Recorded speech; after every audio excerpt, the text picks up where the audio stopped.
अर्जेंटी में स्वागत आपका। मैं हूं योगेंद्र। आप देख रहे हैं बजट 2026-27 और आम बजट से क्या उम्मीद है लोगों को, उसको लेकर के हमने पिछले कई सीरीज में चर्चा की है। अभी भी हमारे साथ एक्सपर्टीज का पैनल है और हम चर्चा करेंगे कि निर्मला जी को कहां फोकस करना चाहिए। एक इस बजट के साथ उनका एक रिकॉर्ड भी होगा और महिला वित्त मंत्री के रूप में पहले भी हालांकि ये पेश कर चुकी हैं। मोदी सरकार के तीसरे कार्यकाल का सेकंड बजट और बजट से क्या उम्मीद है। सबका साथ सबका विकास, विकसित भारत, जो हम चीजें देख रहे हैं वो कितनी इस पे दिखाई देंगी।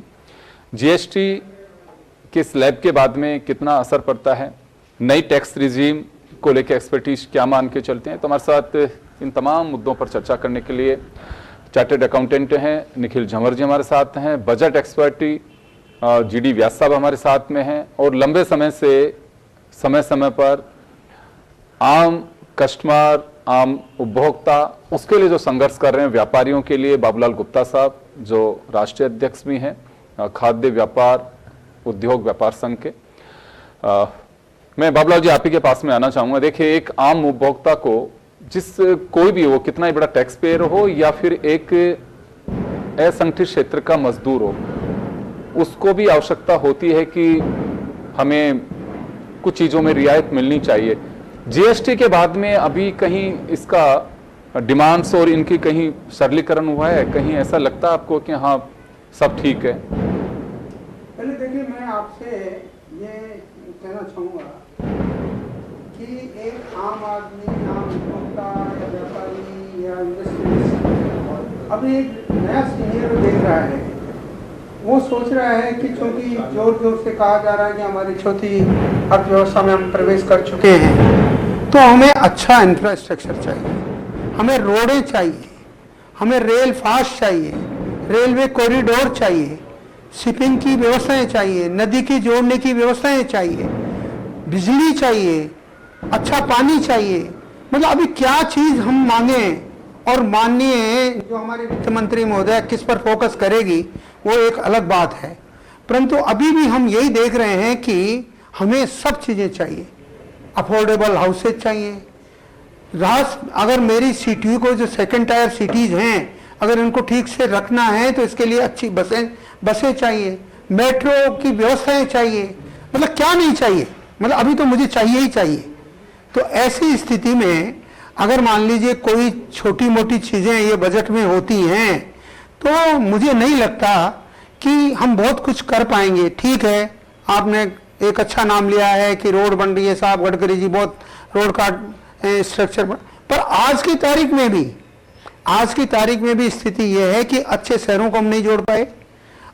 ले दे करके अगर कहीं व्यवस्था हुई है तो उत्तर प्रदेश में जो हमारे धार्मिक स्थल हैं उनको पर्यटन का रूप भी दे दिया गया है और ये बहुत ही बढ़िया और अच्छी बात की है। जो वहां की एक इकोनॉमी ठीक रही, परंतु मेरे राजस्थान की इकोनॉमी तो एग्रीकल्चर पे डिपेंड कर रही है, माइंस पे डिपेंड कर रही है। और अगर मान लीजिए टूरिज्म की बात करूं तो टूरिज्म एक ले दे करके 2%, 4%, 5% का योगदान मेरी जीडीपी पे हो पा रहा है। तो ऐसे में मुझे क्या चाहिए? अब मैं कहता हूं कि साहब मुझे तो जैसे आज खेती की बात कर लें, पहले मैंने एक विचार दिया है कि लोकल से ग्लोबल। मेरे गांव में कौन बैठा है? लोहार बैठा है, खाती बैठा है, सुनार बैठा है, दर्जी बैठा है, और वो सब आकर के यहाँ आपने एक 700 रुपए के मजदूर बना दिया उन लोगों को। आप बात करते हो कि हम गांव का डेवलपमेंट करेंगे, 60% हमारी जनसंख्या आज गांव में बैठी हुई है, उसको देने के लिए आप इस निर्मला सीतारमण जी को चाहिए कि एक ऐसी योजना लेकर के आए कि मेरा खाती आता है और वो ठोक ठाक करके अपनी चेयर बना देता है, टेबल बना देता है, और वो एक्सपोर्ट हो रही है, वो अमेरिका जा रही है, वो यूरोप जा रही है तो मेरे ही गांव का खाती, तो उस गांव के खाती को वहीं क्यों नहीं रखते हो भाई? यही बात मैं जुलाई की बात करता हूं। आज मेरा कपड़ा की बात है, मेरी रेडीमेड गारमेंट्स की बात है। रेडीमेड गारमेंट्स में अभी जैसे ये टैरिफ लगी तो थोड़ा दिक्कत में आ गई, परंतु उसके बावजूद भी हमें ये देखना होगा कि मेरे गांव का दर्जी वहीं रहना चाहिए, मेरा गांव का मान लीजिए लोहार है वहीं रहना चाहिए। लोहार छोटी छोटी बातें कर लगवाता था। मेरी उस समय था खुरपी चाहिए थी, उस समय में खुरपी चाहिए थी, खौड़ी चाहिए थी, फरसा चाहिए था, आपकी तवा चाहिए था, कढ़ाई चाहिए थी, ये सब थी। आज अगर मान लीजिए इंडस्ट्रियलाइजेशन की बात आप कर रहे हो, और तो वहां तक क्यों नहीं पहुंचते हो? आज वो बैठा हुआ आदमी, वो टेक्निकल हैंड है, जिसे पहले हमारे यहाँ उसको कमीन कहा जाता था, यानी एक्सपर्ट इन द टेक्निक में एक्सपर्ट थे वो लोग, वो बात थी। तो उनको ला करके आपने 700 रुपए का मजदूर बनाया है। उस चाहे भले ही आप दुनिया भर की श्रमिक पॉलिसीज लेके आ जाइए, परंतु जब तक इन लोगों को आप गांव में रोजगार नहीं दोगे, और तो गांव की समृद्धि कैसे बढ़ेगी? गांव की समृद्धि बढ़ेगी तो गांव में व्यापार बढ़ेगा, गांव में व्यापार बढ़ेगा तो इधर हमारी जो एग्रीकल्चर है बूस्ट हो रही है, नो डाउट। मैं अगर राजस्थान की भी बात कर लूं तो आज समझ लीजिए कि 40-45 लाख टन अभी जो बाजरा पैदा हो गया है, 15-20 लाख टन मूंग पैदा हो गया, 3 लाख टन मोट पैदा हो गया है, मक्का पैदा हुई है, ज्वार पैदा हुआ है। और अब जो आने वाली फसल है उसमें भी आप देखिए कि हम 60 से 65 लाख टन सरसों पैदा कर रहे हैं, 20 लाख टन मूंगफली पैदा कर रहे हैं, दुनिया भर की चीजें हम लोग देने जा रहे हैं। पर उस सब के बावजूद हमारे पास इंडस्ट्री कहाँ है? इंडस्ट्री का तो आपने तबाह कर दिया, दुनिया भर के टैक्सेस लगा दिए, मंडी टैक्स लगा दिया, मंडी के ऊपर आप यूजर चार्ज लगा दिया, इसके बाद ऊपर ये लगा दिया, उसको वायबल ही नहीं रखा। बाहर से अगर मान लो ला करके अपनी इंडस्ट्री चला रहा है तो उस पर भी आपने दोबारा आपको टैक्स चाहिए। तो ये सारी बातें आपको सोचनी पड़ेगी। इसलिए मैंने पूरे इंडिया के लिए कहा है कि आप एक मंडी टैक्स 0.50 पूरे इंडिया के लिए कर दीजिए, ताकि आप जीएसटी में ये सोच सकते हो तो मंडी टैक्स में क्यों नहीं सोच सकते? तो एक दुनिया भर की बातें हम करेंगे। जी, आपकी बात से एक और चीज मैं कहना चाहूंगा कि हम ओवर क्राउडेड जो शहरों की बात करते हैं वो भी कम होगा, क्योंकि रोजगार के लिए लोग आते हैं। अगर वहां सुविधाएं होंगी तो ये स्थितियां नहीं बनेंगी। आज हम दिल्ली को ले लीजिए, नोएडा को ले लीजिए, गुड़गांव को ले लीजिए, जयपुर को ले लीजिए, किसी भी शहर में लोग रोजगार के लिए आते हैं, बेहतर एजुकेशन मिले। अगर ये इंफ्रास्ट्रक्चर अगर वहां पे भी होगा तो मुझे नहीं लगता है कि ये सब चीजें होंगी। अभी राजस्थान के भी अगर बजट की मैं बात करूं, बजट हमारा यूनियन है, लेकिन मैं आपकी बात के साथ में कि 1 डिस्ट्रिक्ट 1 प्रोडक्ट का कॉन्सेप्ट भजन लाल जी लेकर के आए थे, लेकिन अब वो कितना कहां चढ़ पा रहा है कागजों में नहीं होना चाहिए, लोगों के कॉन्फिडेंस में हो कि हाँ मैं जिस प्रोडक्ट को तैयार कर रहा हूं वो यहाँ पे ठीक से हो पा रहा है। चलिए निखिल जी, आपके पास में आना चाहूंगा मैं। नई टैक्स रिजीम में लोगों की डिमांड है, डिमांड ये है कि पहले से आप होम लोन को जिस तरह से उसमें मान के चलते थे ताकि कुछ राहत मिल सके, इसी तरह से मेडिक्लेम आप कराते हैं, क्योंकि टैक्स भी लगा दिया। हालांकि वो बात अलग है कि सरकार ने उसे विड्रॉ कर लिया। तो यहाँ नई टैक्स रिजीम में भी कहीं लोगों की डिमांड्स बहुत हैं, तो क्या वास्तव में उसे देखना चाहिए? चलिए आपने कह दिया कि इतने लाख तक का आप टैक्स फ्री हैं, लेकिन अभी भी लगता है कि उसमें कुछ पेचीदगियां हैं जिन्हें दुरुस्त करने की जरूरत है। जी बिल्कुल। क्या है कि पहले ओल्ड रिजीम का टैक्स कॉन्सेप्ट था जी, जिसके अंदर हमें कई सारे बेनिफिट्स मिलते थे, टैक्स का डिडक्शन मिलता था, जैसा आपने बात किया मेडिक्लेम हो गया, होम लोन हो गया। आज कोई भी आदमी घर बनाएगा, होम लोन लेगा, वो उसका इंटरेस्ट पे करेगा, उसके बारे में मेरे को डिडक्शन मिलता था। प्लस मेरे को LIC का कोई मैं इंश्योरेंस करा रहा हूँ, उसका मेरे को बेनिफिट मिलता था। हुआ कि उसके बाद में सरकार एक नई रिजीम लेके आ गई, न्यू स्कीम, उसमें उन्होंने सारे डिडक्शन खत्म कर दिए। ये कहते हैं कि सर हमने आपका रेट कम कर दिया, इनकम टैक्स का रेट मैंने कम कर दिया, तो मात्र स्टैंडर्ड डिडक्शन जो मिलता है 75,000 का, उसके अलावा कोई भी आपको डिडक्शन नहीं मिलता उसमें। तो वो आज आपने इनकम टैक्स एक्ट आप एक नया लेके आ गए, 1 अप्रैल 26 से वो नया लागू हो जाएगा। पर कहीं ना कहीं उसके अंदर जो उम्मीदें थी ऐसे प्रोफेशनल या ऐसे व्यापारी को, जो उम्मीदें थी कि भी उसके अंदर इंक्रीमेंटल या सम स्ट्रक्चरल चेंजेस होने चाहिए थे, वो बहुत ज़्यादा हुए नहीं हैं। तो हमारी काफ़ी उम्मीदें हैं मैडम से, निर्मला सीतारमण जी से, कि आप आम आदमी के बारे में सोचें। अभी हम क्या देख रहे हैं कि एक सैलरीड पर्सन को जो आज अगर एक बेसिक सा HRA का डिडक्शन लेता है जी, हो सकता है उसका जब उसने एम्प्लॉयर से फॉर्म 16 अपना जारी कराया तो वो उसको नहीं ले पाया, उसने अपना रिटर्न फाइल कराया तब उसने क्लेम किया तो उसको नोटिस आ जाता है, वो डोनेशन का क्लेम करता है उसको नोटिस आ जाता है। मतलब छोटी छोटी चीजों के लिए आपको नोटिस आ रहे हैं, तो कहीं ना कहीं उसको सरकार को एक बड़ी पिक्चर देखनी चाहिए, इंस्टीट्यूट के आप सारे सैलरी स्ट्रक्चर को परेशान करें। और वो उनके पास सालों में होती है, फिर उनके पास एक्सपर्टीज नहीं होती है, उनको एक कंसल्टेंट के पास जाना पड़ता है, समझना पड़ता है, और एक वो फिर एक लंबा दौर चला जाता है। तो वहां पे जरूर एक तो स्टैंडर्ड डिडक्शन को इन्फ्लेशन से लिंक कर देना चाहिए। हम देख रहे हैं 7 से 8% का इन्फ्लेशन हर साल में रहता है, भले सरकारी आंकड़ा कहता है कि CPI इन्फ्लेशन 2% है, 3% है। आज बाजार में आप देखने जाएंगे, सामान खरीदेंगे तो 4 साल में महंगाई बहुत ज्यादा बढ़ चुकी है। तो उसी हिसाब से मेरे जो भी बेनिफिट्स हैं आप डिडक्शन दे रहे हैं, टैक्स रेट दे रहे हैं, क्या आप उसको इन्फ्लेशन से लिंक करते हैं, नहीं कर रहे हैं, तो वहां पे कहीं ना कहीं सरकार को सोचना चाहिए। इसी के साथ मैं बताना चाह रहा हूँ कि अभी जीएसटी रिफॉर्म्स आए थे सितंबर में, तो वो एक बहुत ही महत्वपूर्ण रिफॉर्म्स लेके आया था सरकार, और उसका कई जगह बेनिफिट भी हुआ। पर अभी भी कुछ चीजें हैं जहाँ पे और रिफॉर्म्स लाए जा सकते हैं। एक तो रिटर्न फाइलिंग का जो प्रोसीजर है, जो एसएमई सेगमेंट है, वो बहुत बर्डनसम है, तो उसको वो ठीक कर सकते हैं। एक प्रावधान है जीएसटी के अंदर, जहाँ पे अगर मैं कोई परचेजिंग करता हूँ कोई भी सप्लायर से, मैंने उसको जीएसटी पे कर दिया अपने सप्लायर को, मैंने उसका टैक्स का क्रेडिट ले लिया, इनपुट टैक्स क्रेडिट ले लिया। अब होता क्या है जी, सप्लायर किसी कारण से उसने डिफॉल्ट कर दिया, उसने जीएसटी सरकार को जमा नहीं कराया, या वो इधर उधर कोई कैंसिल हो गया उसका रजिस्ट्रेशन, या वो ट्रेस नहीं हो पा रहा है, या वो इंसॉल्वेंसी में चला गया, तो होता क्या है, सरकार मेरे को पकड़ती है एज रेसिपिएंट, तब मेरे पर डबल मार है। पहले तो मैंने अपने सप्लायर को जीएसटी जमा करा दिया, अब सरकार मेरे को कह रही कि हम आपसे वापस वसूलेंगे। तो इस प्रोविजन के अंदर कहीं ना कहीं स्ट्रक्चरल रिफॉर्म की जरूरत है। ऐसे और भी प्रोविजन है, जैसे एक 180 दिन का एक प्रोविजन है कि आपको अगर इनपुट टैक्स क्रेडिट का बेनिफिट लेना है तो आपको 180 दिन के अंदर पेमेंट करना पड़ेगा सप्लायर को। तो जीएसटी का आपने जिक्र किया, जीएसटी कंपोजिशन स्कीम 1.5 करोड़ की है, तो डिमांड है इसमें 3.5 करोड़ तक तो इसको ले जाना चाहिए।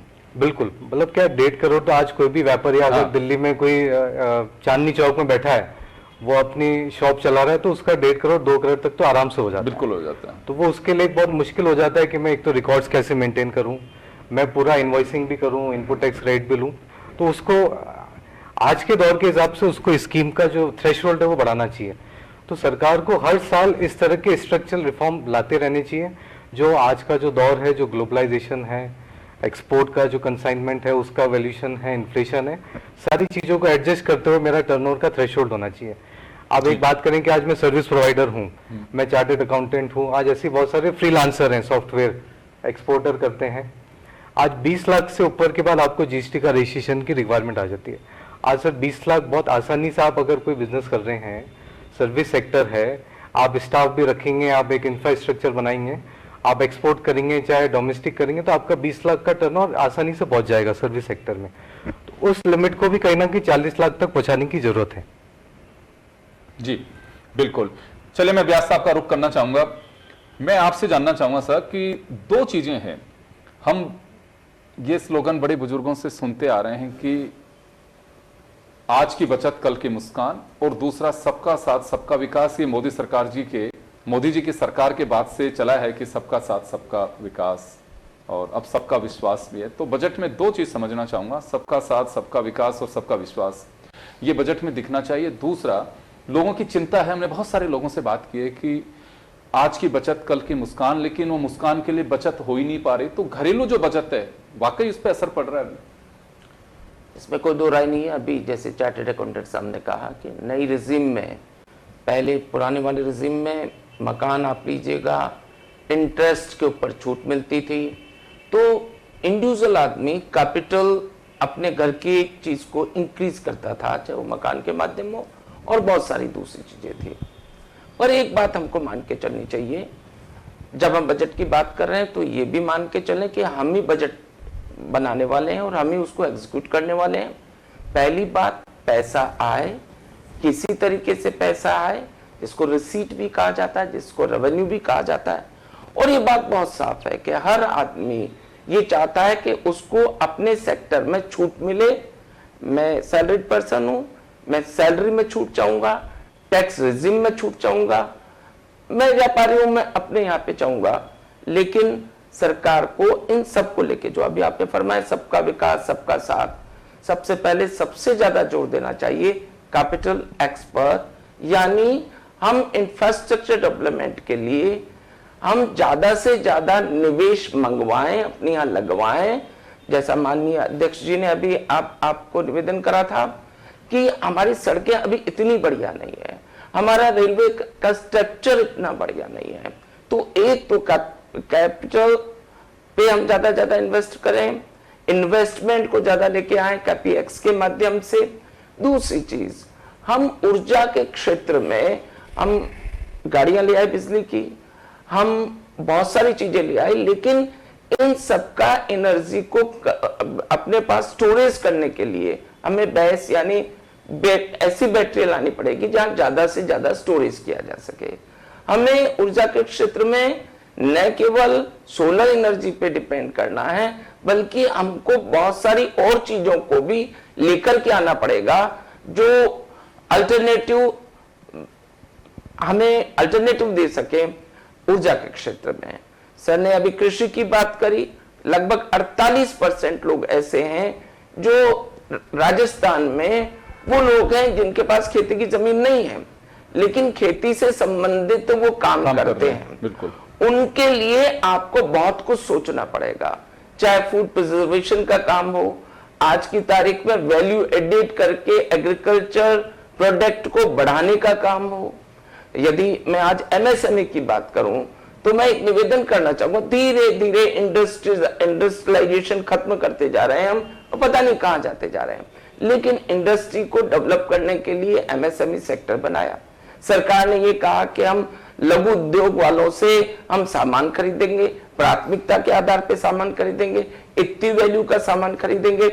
मेरा एक निवेदन है सरकार से, और सरकार को इस पे सोचना भी चाहिए कि जब कभी सरकार का कोई ऑर्डर इनके पास एमएसएमई वालों के पास जाए या किसी बड़ी इंडस्ट्री का ऑर्डर इनके पास जाए, तो सरकार बैंकों से, क्योंकि सरकार बहुत बड़ी हस्ती रखती है, और बैंकों को जोड़ करके 60 दिन के लिए कम से कम इनको कैपिटल अवेलेबल करा दे। मैं मिनिमम 60 दिन कह रहा हूं, जो ज्यादा भी हो सकता है। तो चूंकि ऑर्डर अश्योर्ड है, आज बैंक वाला भी कहता है अच्छा आपके पास 50 करोड़ का ऑर्डर है, आपकी इतने आपके पास कैपिटल है, ओके मैं दे रहा हूं आपको पैसा। तो सरकार इन बैंकों को जोड़ करके एमएसएमई सेक्टर के लिए इस पैसे को अवेलेबल कराएगी, तो निश्चित रूप से एमएसएमई सेक्टर का विकास होगा। और सरकार जब कहती है हम देते हैं, हम देंगे इनको प्रायोरिटी पे, और दे भी रहे हैं, ऐसा नहीं है, लेकिन उसके आदेश की पालना यूं नहीं हो पाती, उस बेचारे के पास इतना कैपिटल का पैसा नहीं होता, तो सरकार इस पे दे। इसी तरह नंबर ऑफ सेक्टर्स है जिन पे सर ने अभी बात कही कि लोकल से ग्लोबल।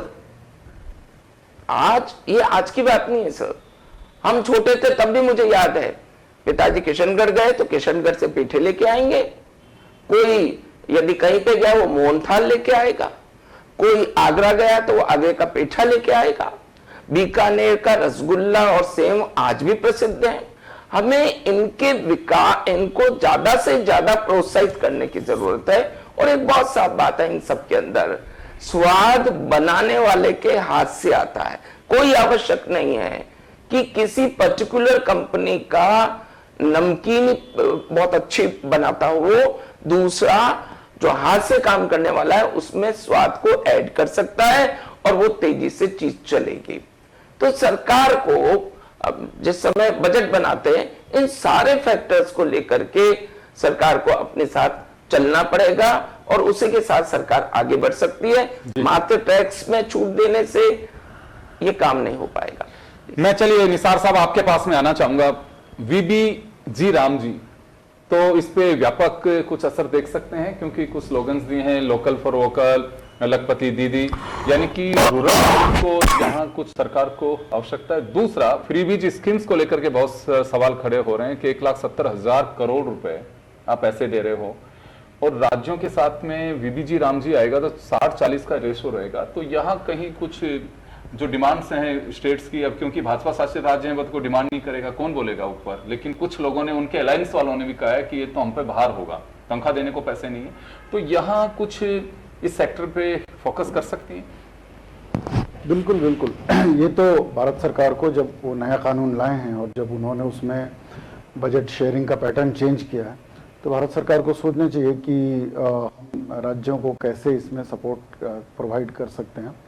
क्योंकि अगर उदाहरण ले मान लीजिए राजस्थान का, तो राजस्थान ने इस वर्ष मतलब 25-26 में जो नरेगा है उसके लिए, एमजी नरेगा, उसके लिए 1500 करोड़ रुपए रखे हैं। अब अगर इतना ही स्केल का, जैसे इसी स्केल पे अगर लागू करना है नए कानून के तहत, इसी स्केल पे रोजगार गारंटी देनी है, तो मेरा जो अनुमान है कम से कम 2000 करोड़ रुपए और राजस्थान सरकार को ऐड करना पड़ेगा, राजस्थान सरकार को जी। ये अलग बात है कि अभी भारत सरकार बताएगी कि किस राज्य का कितना कोटा होगा और उस कोटा में 40% देना होगा, और अगर कोटा के बियॉन्ड जाके आप और देना चाहते हैं रोजगार, तो उसके लिए भी राज्य सरकार को अपने पास से ही देना पड़ेगा।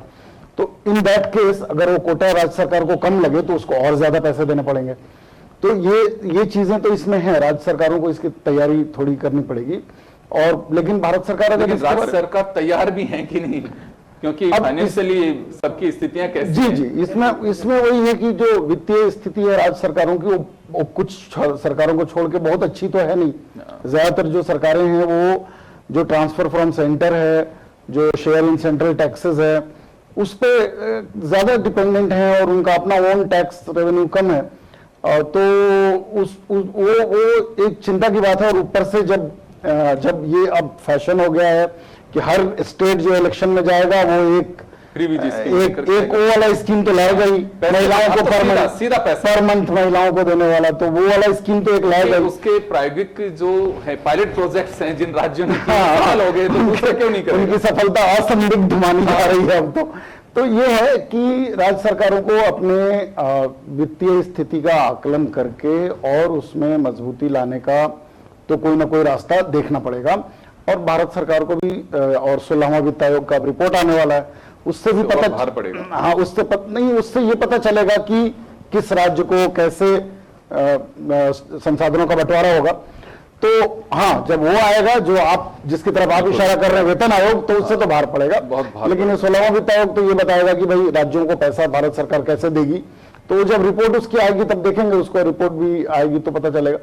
तो लेकिन जो यहाँ बात हो रही है वो बहुत महत्वपूर्ण बात है। वो ये बात हो रही है कि ग्रामीण क्षेत्रों में गैर कृषि रोजगार कैसे बढ़े, है ना, यही बात हो रही है। और नरेगा भी ये रोजगार गारंटी, चाहे उसका नाम एमजी नरेगा हो चाहे वीवीजी रामजी हो, वो उसी की तरफ एक था कि गैर कृषि रोजगार हमें अगर बढ़ाना है तो उसके लिए क्या प्रयास करने होंगे। और उसके लिए जो ये महत्वपूर्ण बातें हो रही हैं उनको हमें जरूर ध्यान में रखना है। उसमें जो एनआरएलएम और एसआरएलएम है,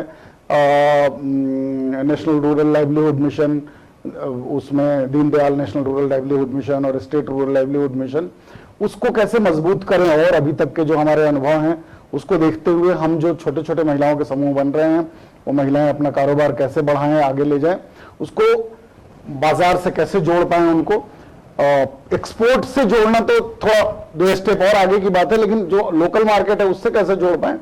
तो यहां तक पहुंचने के लिए भी हमें जो पिछले आपके कार्यक्रम में जो बात हुई थी वही बात महत्वपूर्ण है कि बावजूद कि महंगाई कम हो रही है, अगर रियल वेजेस का ग्रोथ नहीं हो रहा है, वास्तविक जो मजदूरी है वो नहीं बढ़ी है, वो स्टैग्नेंट है पिछले 5 सालों से, तो ये तो बहुत ही चिंताजनक बात है ना। मतलब कि कृषि जो घरेलू बचत लोगों के पास बचत नहीं है, डिमांड भी नहीं है ना उसकी वजह से। मतलब ये इकोनॉमिक सर्वे भी बोल रहा है। पहले अपनी माननीय वित्त मंत्री जी बोल चुकी हैं एकदम ऑन रिकॉर्ड मीडिया के सामने कि हमारे जो अपने इंडस्ट्रियलिस्ट हैं, हमारे जो अपने बिजनेस क्लास है, वो उतना इन्वेस्टमेंट नहीं कर रहा है जितना उसको करना चाहिए था, बावजूद इसके कि उनका जो कॉर्पोरेट इनकम टैक्स इतना कम हो गया इतने पिछले 10 सालों में। कॉर्पोरेट इनकम टैक्स जो है वो इफेक्टिवली 30-25 होते होते कहाँ 20-22 पे आ गया। बावजूद इसके नहीं अगर इन्वेस्टमेंट आ रहा है तो हमें ये सोचना चाहिए, उनके साथ बैठ के ही बात करना चाहिए कि भाई क्यों, क्या दिक्कत क्या है, आप क्यों नहीं लगा रहे हो मार्केट में पैसे, तो कहाँ आपको दिक्कत है, क्या ये जीएसटी वाली दिक्कत है जो ये भैया बता रहे हैं, या डिमांड नहीं है मार्केट में, डिमांड नहीं है तो मार्केट में कैसे डिमांड क्रिएट कर सकते हैं। तो ये सारे सवाल हैं जो बताते हैं कि हमारे जो ग्रामीण क्षेत्रों में मतलब पहले ये बोलते थे कि हम एक रूरल क्राइसिस से गुजर रहे हैं, वो क्राइसिस मुझे नहीं लगता है कि खत्म हो गया है।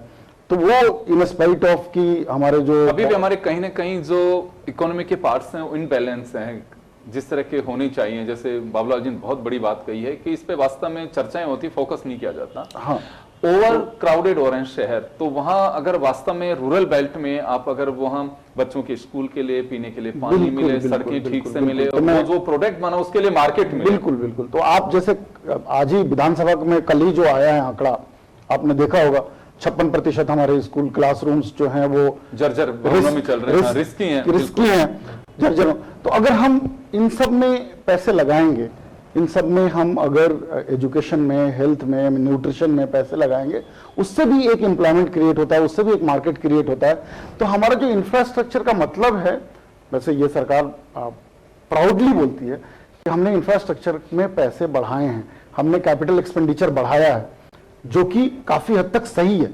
आंकड़े बता रहे हैं कि कैपिटल एक्सपेंडिचर बढ़ाया है, लेकिन कैपिटल एक्सपेंडिचर का मतलब क्या 8 लेन का सड़क ही है खाली? ये भी तो कैपिटल एक्सपेंडिचर है। स्कूल बनवाना, प्राइमरी हेल्थ सेंटर बनवाना, आंगनबाड़ी केंद्र का भवन बनवाना, ये भी तो कैपिटल एक्सपेंडिचर है, ये भी तो इंफ्रास्ट्रक्चर है। जी निसार साहब, समय थोड़ा कम है, मैं माफी चाहूंगा। आपने जब पहले भी बताया था, 2 चीजें, हैप्पी इंडेक्स हमारा तभी होगा जब मेडिकल और एजुकेशन पे ठीक से फोकस किया जा सके, क्योंकि कमेटियों की रिपोर्ट्स हैं, उसके अकॉर्डिंग आप उस अनुपात में पैसे खर्च नहीं कर पाते हैं। सबसे बड़ी चिंता लोगों की होती है कि ईश्वर ना करे मेरे कोई कैंसर जैसी बीमारी हो या परिवार में मिलने वाले किसी, क्योंकि उससे सब कुछ बिक जाता है, टूट जाता है, तो वहां कहीं फोकस करने की जरूरत है। कोई चाहता नहीं कि बीमार हो। शिक्षा के क्षेत्र में ठीक से हो, पहले से ही बच्चों को ये मोटिवेट, 11वीं क्लास में अगर कोई बच्चा है वहीं से कह देना चाहिए कि आपके लिए बहुत रास्ते खुले हैं, आपके लिए इस तरह की लोन की स्कीम्स हैं, आपको गवर्नमेंट की हेल्प कर सकती है, मेरिटोरियस अगर कोई स्टूडेंट्स हैं उनके लिए कुछ रास्ते खोलें। तो वहां से अगर ये सिलसिला शुरू होता है तो मुझे लगता है कि ये लॉन्ग टर्म इन्वेस्टमेंट है, और आप उस पीढ़ी को, जिसको भारत का भविष्य कहते हैं, वो तो तभी होगा, और वो आपके लिए एक बहुत बड़ा एक सेट तैयार हो रहा है। तो मुझे लगता है कि यहाँ फोकस होना चाहिए, क्योंकि इस बार बहुत सारे लोगों से चर्चा की है, कहा भी गया है कि बॉक्सेज के बॉक्सेज लोगों ने सुझाव भेजे हैं। अब वो कितना इंप्लीमेंट होगा वो तो जब हम चर्चा करेंगे तभी पता लगेगा। तो चलिए, आप सभी का बहुत बहुत शुक्रिया, और बजट विशेष में फिलहाल इतना ही, दीजिए इजाजत, नमस्कार।